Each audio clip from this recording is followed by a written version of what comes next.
Jadi bagaimana caranya sabar itu diwujudkan? Poin yang kedua, kita jangan melawan. Jangan melawan artinya kita membiarkan Tuhan yang berperkara terhadap orang-orang yang melakukan sesuatu yang tidak baik terhadap kita. Karena ini jelas sekali firman Tuhan ya. Di dalam Roma tadi, Roma pasalnya yang ke-12 sudah dibacakan, dan mungkin juga saudara sementara membaca ini, mari kita minta kepada Tuhan, taruh ini di hati saya. Tuhan, tolong saya untuk mampu melakukan apa yang Kau kehendaki dalam kehidupan saya. Kenapa saya sampaikan hal ini kepada saudara? Bahwa hal inilah yang sementara kami minta kepada Tuhan, bagaimana supaya kita bisa saling mengasihi satu dengan yang lain, dimulai tentunya dari kami juga sebagai gembala. Ya. Ada satu saat saya disadarkan dengan perkataan yang saya keluarkan secara sengaja atau tidak sengaja. Saya katakan, wah, ini kata-kata bukan mendatangkan berkat. Saya katakan, Tuhan, ampuni saya. Tuhan, saya cabut kata-kata yang keluar dari mulut saya. Ya. Kata-kata itu saudara, supaya saudara juga tidak mereka-reka, ya. Bukan kata-kata kutuk, bukan kata-kata yang menjelekkan, bukan kata-kata yang tidak baik, tetapi perkataan yang saya keluarkan seperti ini. Gak apa-apalah, kalau dia gak mau juga bertobat, biar aja.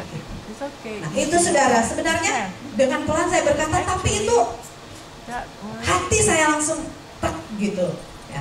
Itu bukan perkataan yang mendatangkan berkat.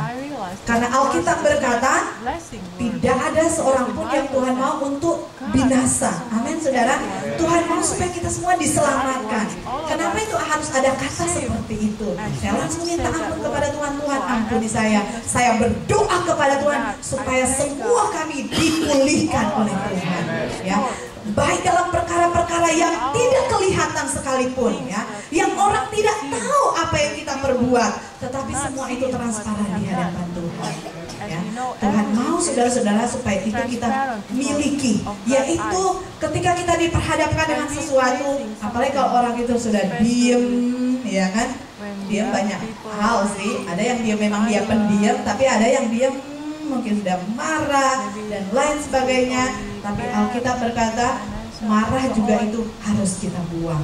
Ya, marah itu juga tidak boleh. Ya, karena kita wujudkan sabar itu, kita tidak melawan. Di dalam ayatnya yang ke-20 Roma 12 tadi, bahwa kita biarkan, ya, kita beri tempat kepada murka Allah, sebab ada tertulis pembalasan itu adalah hak Tuhan, bukan hak saudara dan saya. Bahkan dia katakan bahwa jangan membalas kejahatan dengan kejahatan, tetapi membalas dengan kebaikan.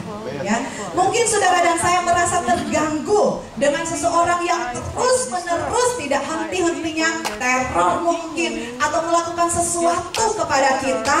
Tetapi saudara-saudara, Alkitab mengajar untuk kita mendoakan. Alkitab mengajar untuk kita memberkati. Alkitab mengajar untuk kita tutup mulut dengan perkara-perkara yang tidak berkenan kepada Tuhan. Ya, di dalam ayatnya yang ke dalam Roma tadi 12,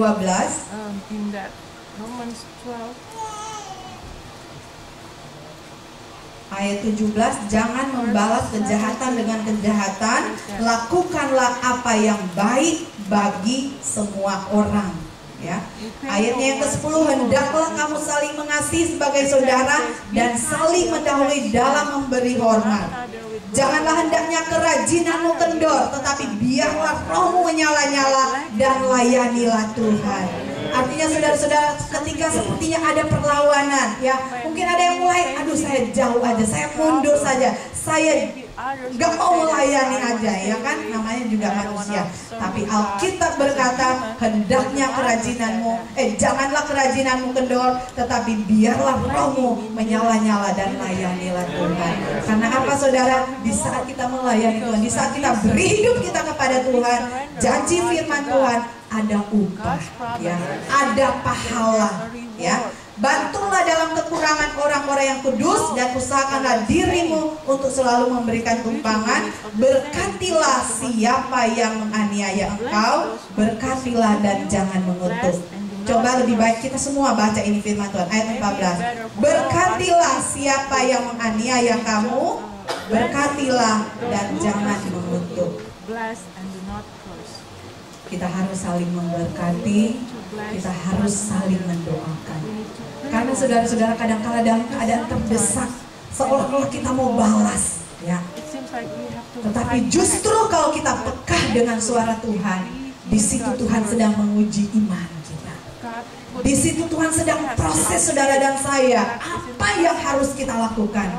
Dan firman Tuhan ingatkan kita siang hari ini, back to the Bible. Mari kita lihat firman Tuhan, karena cuman firman segala-galanya bagi saudara dan saya, ya. Untuk kita tidak membalas kejahatan dengan kejahatan, untuk kita jangan melawan, kalau kita menjadi orang yang sabar di hadapan Tuhan, kalau kita mau menjadi orang yang berkenan kepada Tuhan, ya. Kita mau diapain kek, kita mau bagaimana kan, Alkitab selalu ajarkan untuk kita saling mengasihi satu dengan yang lain. Karena inti dari seluruh pengajaran Alkitab itu adalah kasih adanya. Dan biarlah yang menjadi doa kami gembala, saudara-saudara semua juga, jemaat Tuhan, kita semua yang ada di ruangan ini, biarlah kita mau saling mengasihi satu dengan yang lain. Kita mau saling memberkati, kita mau saling mendoakan. Supaya apa saudara? Supaya kita keluar, kita bisa